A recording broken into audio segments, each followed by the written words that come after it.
One of the most common ways to color your drawing is by doing the cel shading method. While there are a lot of ways to do this style of coloring, this method I'll be sharing with you today, no clickbait, is really easy and fast. Trust me, it won't take you 30 minutes to do this. For this demonstration, I'll be using Clip Studio, but you can absolutely use any major drawing software you prefer as long as it has layering and blending modes. In order to do the cel shading method, we have to add flat colors on our drawing. I'm not gonna explain how to do it here because I already did in the previous video, so go check that out and come back here. Now, it's very important that the flats are in one single layer for this method to work properly. If you somehow did your flat colors in separate layers, what you can do is select all the flat layers by holding Ctrl and clicking on the layers you have to merge, and then right-click and select Merge Selected Layers. In Photoshop, it'll just simply be Merge Layers. Okay, now that we've merged the flat layers, the next step is creating a layer above the flat layer. Let's name it Shading. If we click this drop-down thing right here, it will give us a couple of options for blending modes. For this, we're going to set it to multiply. There's one more setting we have to do before we do some shading, and that is clipping the shading layer to the flats layer. To do this in Clip Studio, select the shading layer and click this little icon over here. If you hover on it long enough, the tooltip will say clip to layer below. You'll know if the layer is clipped if there's a pink bar that appears at the side of the shading layer. If you're using Photoshop, what you can do is right-click the shading layer and select Create Clipping Mask. Instead of a bar, you will see this bendy arrow that indicates that it's clipping on the flats layer. I will explain what clipping mask is in another video, so be sure to hit that subscribe button to get updated. Before you add the shading, we have to establish where the lighting would be. For this example, I'd like to put the lighting on the left side, slightly above the subject. You can do a separate sketch like this to help you visualize it better. Because we added the lighting on the left, that would mean that the opposite side would be shaded. So now we can select the areas we want to shade with the lasso tool. You can turn on anti-aliasing for this so that the edges would be softer. Select a color you want for the shading. For this method, I usually prefer blues or purples, but you can choose whatever color you want. Don't overthink it because we can change it later on if we're not satisfied with it. I'll show you how later in the video. You don't need to select it one color at a time. You can just select the areas that you want shaded. Remember that you can press the Shift key while selecting to add areas to the selection. Also, you can go over the outside edges. It's absolutely alright. Once you selected all the areas you like shaded, on your keyboard, press Alt and Delete, and what it will do is fill the areas that we selected in a snap. You can now deselect the marching ants by pressing Ctrl D. Now, it looks a bit too dark, so what we're gonna do is reduce the opacity to achieve the contrast we like. And there's your shading, yay! Now,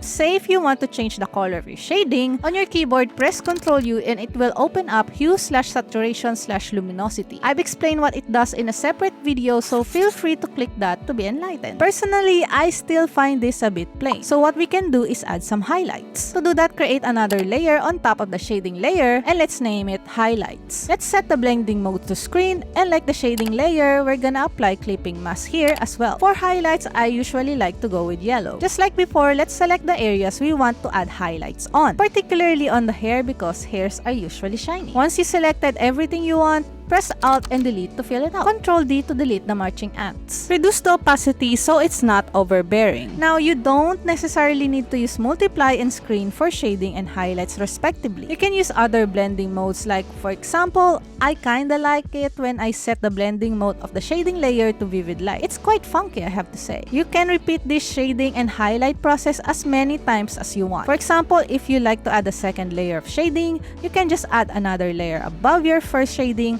and just repeat the process of adding clipping masks, changing blending modes, selecting, and filling. The only limit is your imagination. And we're done with our cel shading. For this illustration, I used 2 layers of shading and 1 layer of highlight. For the first shading, I used Vivid Light, and for the second shading, I used Multiply, and for the highlight, I just used Screen. And there you have it. Very quick and easy way to add shading. Now, if you have added shading on your drawing and yet somehow you think it looks flat, like paper flat, you might be committing these drawing mistakes. Go check this video to find out if you're guilty of doing them.